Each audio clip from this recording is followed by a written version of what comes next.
खबरों के साथ, जहां पर ईरान के सुरक्षा प्रमुख अली लारीजानी के मारे जाने की पुष्टि इस वक्त हो चुकी है। और देखिए, ईरान की मीडिया ने लारीजानी के मारे जाने की पुष्टि कर दी है।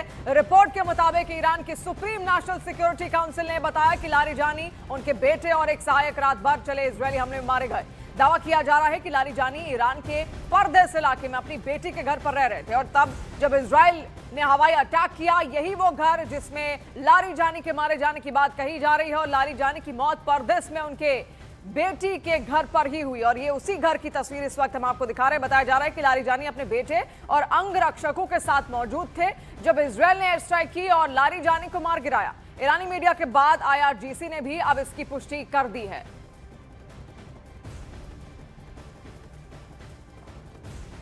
और देखिए, IDF ने दावा कर दिया है कि मिलिट्री इंटेलिजेंस से मिली सटीक जानकारी के आधार पर वायुसेना ने तेहरान के बीचों बीच एक टारगेटेड हमला किया और इसी हमले में अली लारीजानी के मारे जाने का दावा किया गया। लेकिन ऐसा कह रहे हैं कि ईरान के पास मोज़ाक डिफेंस स्ट्रैटेजी है जिसके दम पर वो कई सालों तक बिना किसी लीडरशिप के लड़ सकता है। देखिए, मोज़ाक रक्षा प्रणाली ईरान की ऐसी रणनीति है जिसके तहत डिफेंस की कमान एक जगह केंद्रित होने के बदले कई क्षेत्रीय और स्तरों में संगठित होती है।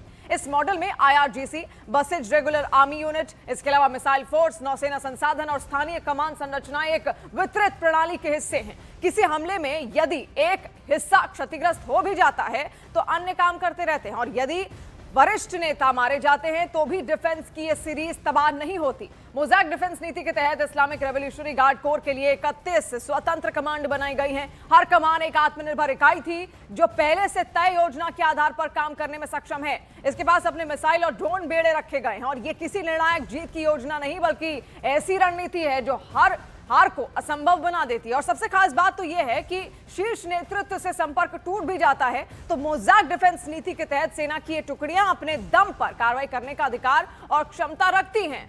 और देखिए, इससे पहले ट्रंप और नेतन्याहू ने भी लारीजानी के मारे जाने का दावा किया था। अमेरिकी राष्ट्रपति डोनाल्ड ट्रंप ने लारीजानी की मौत का दावा करते हुए कहा कि ईरान का टॉप ऑफिसर लारीजानी ईरान में प्रदर्शनकारियों की हत्या का जिम्मेदार था। वहीं इजरायल के प्रधानमंत्री बेंजामिन नेतन्याहू ने भी यह दावा किया कि लारीजानी के साथ साथ बासिज कमांडर गोलमरेजा सुलेमानी को भी एयर स्ट्राइक में खत्म कर दिया गया है। The top person was, they say, a lot of people say their actual top was killed yesterday, along with somebody else who was responsible for the killing. The man that was responsible for the killing of 32,000 people over the last 2 weeks, he was in charge of the killing of protesters. It's an evil group. I mean, they've killed much more than 32,000 people. And the man who was responsible for that was also killed yesterday. הבוקר חיסלנו את עלי לאריג'אני. עלי לאריג'אני זה הבוס של משמרות המהפכה, שזה חבורת הגנגסטרים שמנהלת בפועל את איראן. אנחנו חיסלנו לצידו גם את מפקד הבסיס, זה העוזרים של הגנגסטרים, שהם מפיצים טרור ברחובות טהרן וערים אחרות של איראן נגד האוכלוסייה. גם שם אנחנו פועלים מהאוויר עם מטוסים של חיל האוויר, עם כטב"מים, וגם שם פועלים. और देखिए, Iran ने Larijani की मौत का बदला लेने की कसम अब खा ली है और ईरान के राष्ट्रपति मसूद पेज़ेशकियान ने शोक संदेश में लारीजानी को एक कीमती और महान व्यक्ति बताया। उन्होंने कहा कि लारीजानी ने इस्लामिक रिपब्लिक के दौर में कई अहम भूमिकाओं में काम किया। ईरान का दावा है कि लारीजानी की हत्या अमेरिका और इजरायल के हमले में हुई। ईरान इसका बदला लेकर रहेगा।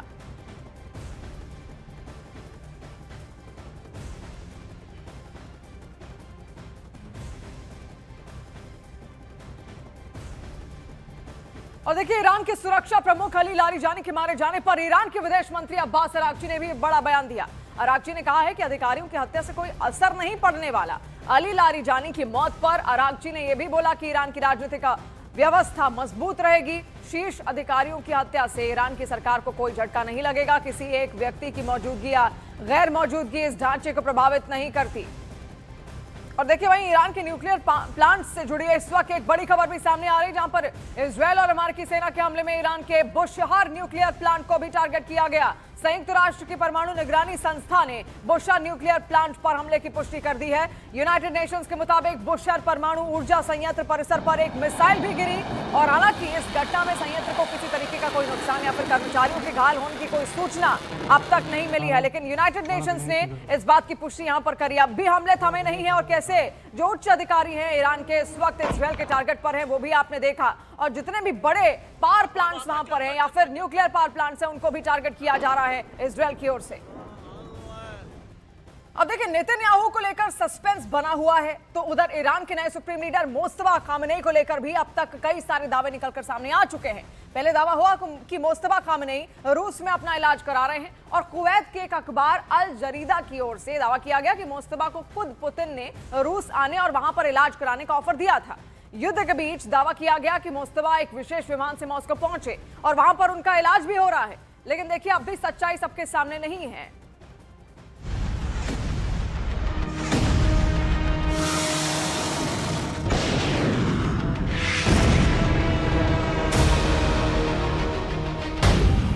तेरह मार्च को ईरान के मीडिया ने ये AI वीडियो जारी करके अमेरिका को ललकारा था। कहा था Khamenei is back. Khamenei is back.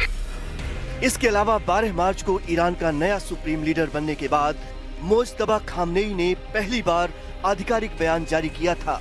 यह बयान ईरान के सरकारी टीवी चैनल पर चलाया गया था, लेकिन मोज्तबा खामनेई खुद कैमरे के सामने नहीं आए।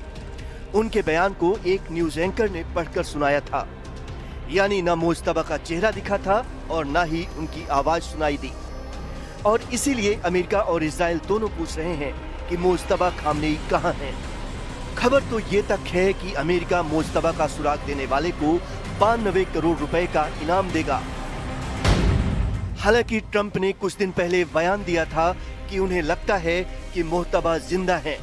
ट्रंप ने कहा था कि उन्हें लगता है कि मोज्तबा को काफी नुकसान पहुंचा है, लेकिन वो किसी न किसी रूप में जिंदा हो सकते हैं। ट्रंप को लगता है कि मोज्तबा जिंदा है, लेकिन उन्हें ये नहीं पता कि वो कहां हैं, और इसीलिए इजराइल और अमेरिका मोज्तबा को ढूंढने की तमाम कोशिशें कर रहे हैं। वैसे ईरान के नए सुप्रीम लीडर मोज्तबा खामनेई की हालत पर दुनिया भर में किसी रिपोर्ट में कुछ लिखा गया तो किसी रिपोर्ट में कुछ और। रॉयटर्स की एक रिपोर्ट के मुताबिक मोज्तबा खामनेई को हमले में हल्की चोटें आई थीं। CNN ने दावा किया था कि उनके पैर में फ्रैक्चर हुआ, आंख के पास चोट लगी और चेहरे पर भी हल्की चोटें आईं। ब्रिटिश अखबार द सन की रिपोर्ट में तो सबसे ज्यादा गंभीर दावा किया गया। रिपोर्ट के मुताबिक हमले में मोज्तबा खामनेई बुरी तरह घायल हुए और कोमा में चले गए। द सन की रिपोर्ट तो ये भी दावा करती है कि मोज्तबा खामनेई की एक टांग काटनी पड़ी और लीवर और पेट को गंभीर नुकसान पहुंचा। यानी मोज्तबा कहां हैं, कैसे हैं, किस हालत में हैं, किसी को पक्के तौर पर कुछ भी नहीं पता। इस बीच कुवैत के एक अखबार अल जरीदा ने तो नया ही दावा कर डाला। अखबार की रिपोर्ट कहती है कि 28 फरवरी को हुए जिस हमले में अली खामनेई की मौत हुई थी, उसमें मोज्तबा भी घायल हुए थे। इसके बाद चुपचाप उनको एक रूसी सैन्य विमान से मॉस्को भेजा गया था। रिपोर्ट में कहा गया है कि खामनेई की टांग की सर्जरी सफलतापूर्वक हुई और अभी भी वो मॉस्को के एक निजी अस्पताल में भर्ती हैं। यानी नया दावा ये कहता है कि मोज्तबा ईरान में नहीं, रूस में है। और अगर ये सच है तो ट्रंप का मोज्तबा का हाल उनके पिता जैसा करने का सपना फिलहाल पूरा होता नजर नहीं आ रहा।